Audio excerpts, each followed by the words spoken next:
Welcome to the Girl Means Business podcast. I'm Kendra Swalls, a former teacher turned entrepreneur and mom of two. As women, we are so much more than just one thing. We're wives, moms, entrepreneurs, side hustlers, and dreamers with goals and ambition. On this podcast, we'll talk about everything from juggling family, work, and fun to making your dreams a reality through simple, effective marketing strategies, all designed specifically for the busy mom who doesn't have a lot of extra time. So whether you're just getting started or already have an established business, there's something here for you. If you're ready to take on the challenge of becoming your own boss and making your dreams a reality, then let's get started because this girl means business. Hey there, and welcome to episode 213 of the Girl Means Business podcast. Today's episode is going to be short and sweet and to the point because it is birthday week here at our house. My girls both have a birthday coming up this week. My youngest daughter was born on April 28th, and my oldest daughter is born May 1st. So we only have like 3 days, 2 or 3 days in between the two. And so it's birthday parties and all the birthday celebrations. It's a big deal in our house. So this week is a little chaotic, a little crazy, but so much fun. It is also the end of the school year and things are hectic, especially when I have one leaving elementary school going to middle school. There's so many things happening in the next couple of weeks. And so I know if I'm crazy busy, a lot of you out there are crazy busy as well. So this week we're going to keep it short, sweet, and to the point.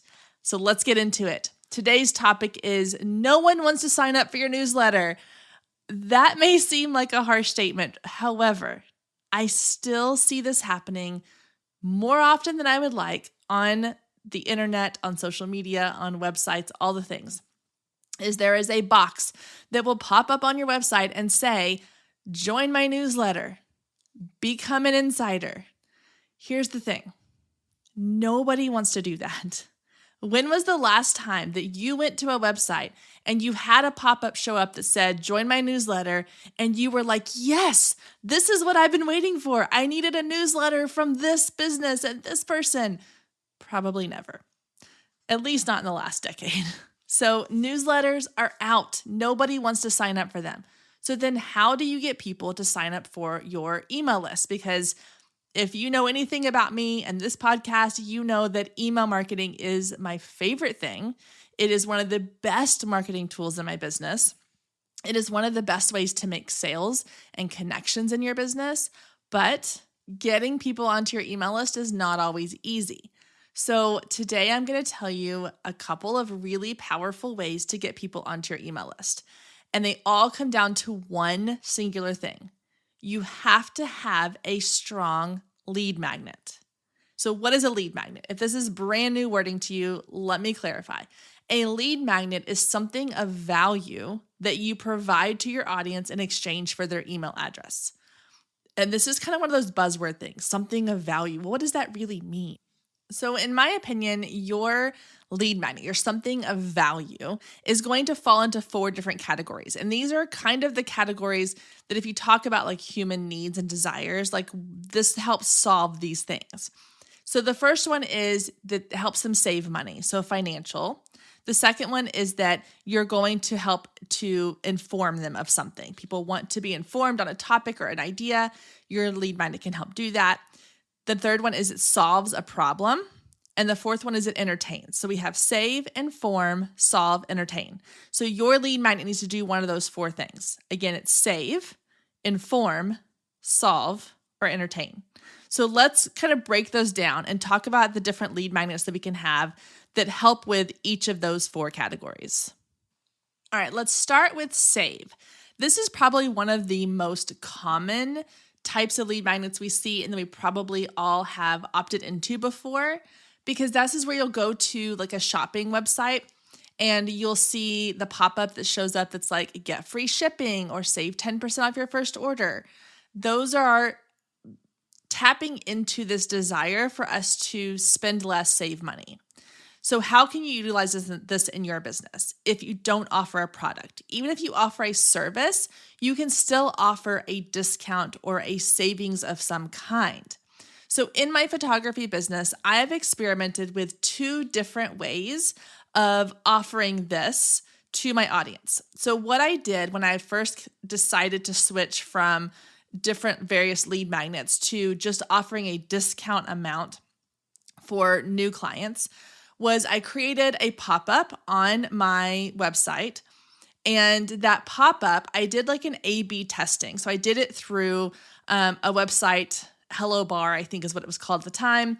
And they allowed me to kind of do this A/B testing of two different sort of opt-in options. And so half the time it would show one and half the time it would show the other. And so here's how the change that I made that gave me the results I was looking for. On the first pop-up, it said save, I think it was 20% off of your next photo shoot. So it just said 20%. There was no specific dollar amount. And obviously, the more you spent, the more you would save. However, on average, it came out to about $100 off your session. Now, the second pop-up gave them a dollar amount. It said save $100 off your first session. And so when they signed up for my email list, they got like a little coupon thing saying, here's your $100 coupon. Send this to me when you book your session. And it was it was the exact amount. It wasn't, let me try to guess how much 10% or 20% is. It was, here is $100 off your session.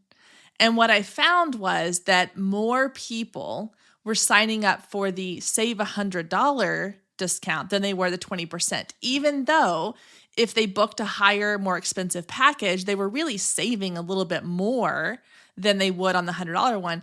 There was something about that specific dollar amount, having that quantifiable number really, I think, made a difference. And I started looking at it, I was like, well, it makes sense because if you go to a website and it says save 10%, well, 10% off of a $20 item versus 10% off of a $500 item is very different. And I don't always know what my 20% is going to be. Like the more I spend, the more I save. Yeah, but I have to do the math in my head. I think it comes back to a lot of the psychology of we want things to be as simple as possible.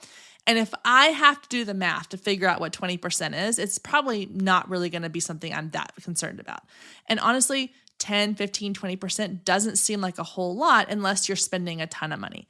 But if you tell me I get $50 off or $20 off or $100 off, that to me feels a little bit more like tangible.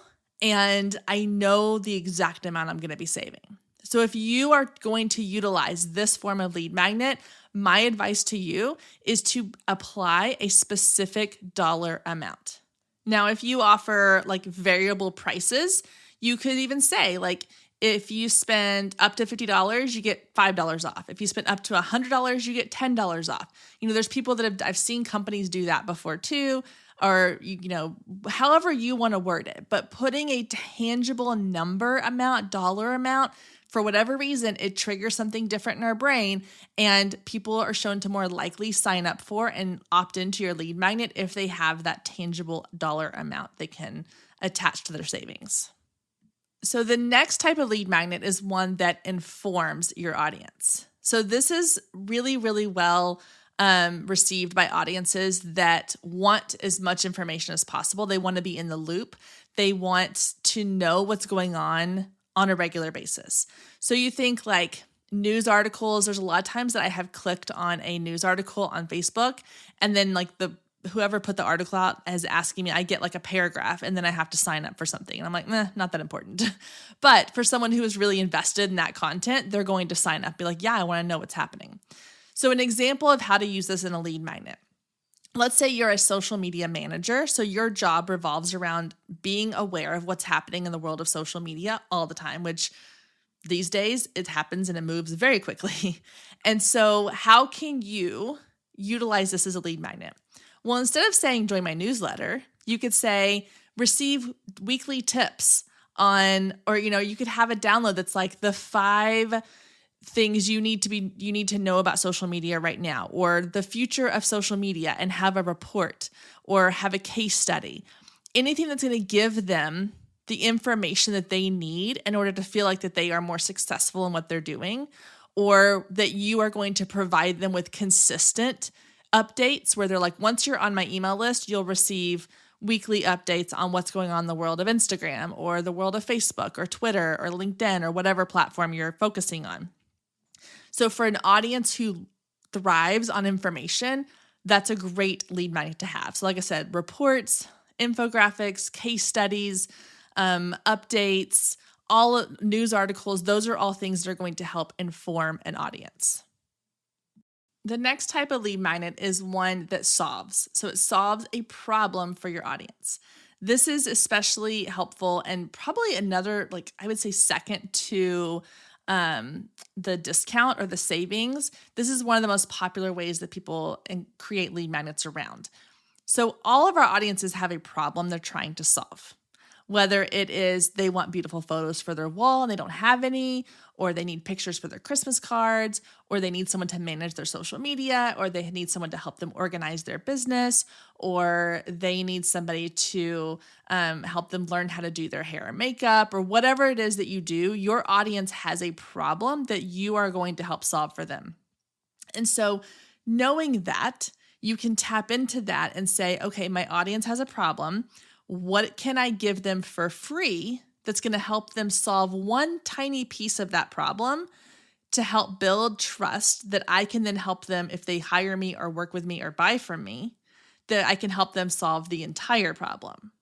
So this is where things like webinars, free guides, free downloads, video training series, these are all examples of ways that you can help solve a problem. It needs to be something that they can quickly consume that's going to help them solve a problem. So a perfect example of this is I have a lead magnet that is a free email marketing starter kit. And so it walks through the 3 things you need to start an email list. And it does it in a quick, step 1, step 2, step 3, you're ready to go. And so it helps solve the problem of how do I start an email list? And so that will help them to solve that problem quickly and easily, which by the way, if you want that free guide, it is linked down in the show notes, or you go to girlmeansbusiness.com/email kit and grab your free email kit guide. Okay, so that one solves a problem. The last one is you are going to entertain. And this is, again, one of my favorites. It's not as commonly used because it's a little harder to kind of link to what your business is or does. However, this is the one that feels the least like a lead magnet. It feels the least like you're just trying to get somebody's email address. My favorite way to entertain is to create a quiz. So I use a program called Interact. You can go to tryinteract.com. I will link to it in the show notes as well. And they are a platform designed to create quizzes. You've probably seen a lot of them. I know a lot of Amy Porterfield and Jenna Kutcher. They all have used this platform before to create quizzes.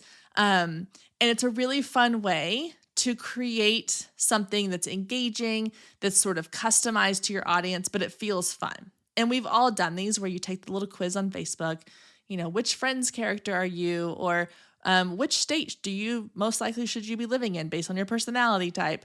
Those are the fun kind of things. And again, you normally put in your email address in order to find your results or get your results. So anything you can do to entertain is always going to be a really fun, easy way to get people into your email list without it feeling like you are enticing them into an email list. So those are the 4 ways to avoid the trap of join my newsletter. Because again, nobody wants to join your newsletter.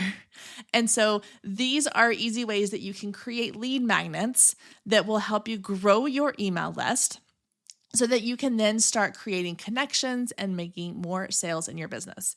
Again, if you want that free email marketing starter kit that walks you through the whole process of getting your email list up and running, you can grab that down below in the show notes or at girlmeansbusiness.com/email kit, all one word, and you can grab that and check it out. Again, it's got a lot of information about platforms and lead magnets and how to welcome people onto your email list. All right, guys, that does it for this week. I told you we're going to be short and sweet this week, and that's what we've done. I am going to go enjoy birthday week with my girls. Have a wonderful, wonderful week, and I will see you back here, same time, same place.